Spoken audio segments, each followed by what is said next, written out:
State versus Sujan Singh हाजिर हो। ये आवाज आपने कोर्ट रूम में जरूर सुनी होगी। पर एक चीज बताओ, अगर किसी ने तुम्हारे साथ क्राइम किया तो कोर्ट में केस तुम्हारे नाम से होना चाहिए ना। बट होता है स्टेट वर्सेस एक्यूज्ड। विक्टिम कहाँ गया?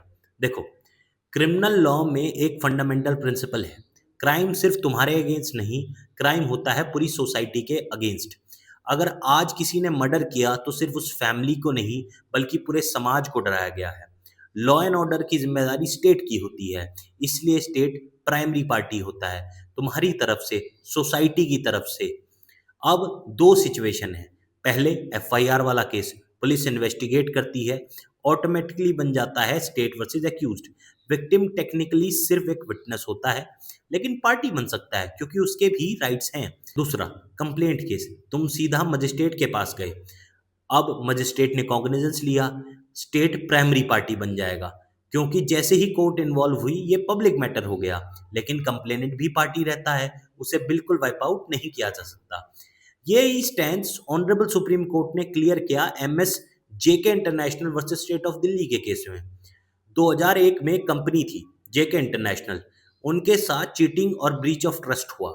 Section 420, 406, 120 B IPC. उन्होंने पुलिस में कंप्लेंट की, एफआईआर रजिस्टर हुई, चार्जशीट आई। अब एक्यूज ने हाई कोर्ट में पिटिशन डाली कि ये सारी क्रिमिनल प्रोसीडिंग क्वॉश करो। जेके इंटरनेशनल ने कहा हमें भी सुनो, ये केस हमारी कंप्लेंट से शुरू हुआ है। हाई कोर्ट ने कहा नहीं, कॉग्निजेंस के बाद तुम्हारा कोई लोकस स्टैंडर्ड नहीं है, यानी राइट नहीं है। JK International honourable supreme court पहुंची। ऑनरेबल सुप्रीम कोर्ट ने हाई कोर्ट के स्टैंड को सेट असाइड किया और एक लैंडमार्क जजमेंट में ये प्रिंसिपल दिया, criminal law is not to be used as an instrument of wreaking private vengeance by an aggrieved party.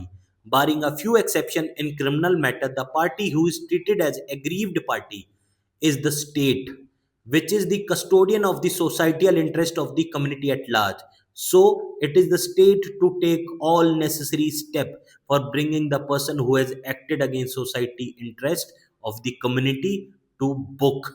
मतलब क्रिमिनल लॉ पर्सनल वेंजेंस का हथियार नहीं है, स्टेट है जो पूरी कम्युनिटी की तरफ से खड़ा होता है और वो ही क्राइम में प्राइमरी पार्टी होगा। कंप्लेनेंट भी पार्टी होगा क्योंकि उसके साथ भी क्राइम हुआ है, पर प्राइमरीली स्टेट ही कंप्लेनेंट की तरफ से केस लड़ेगा। Thank you.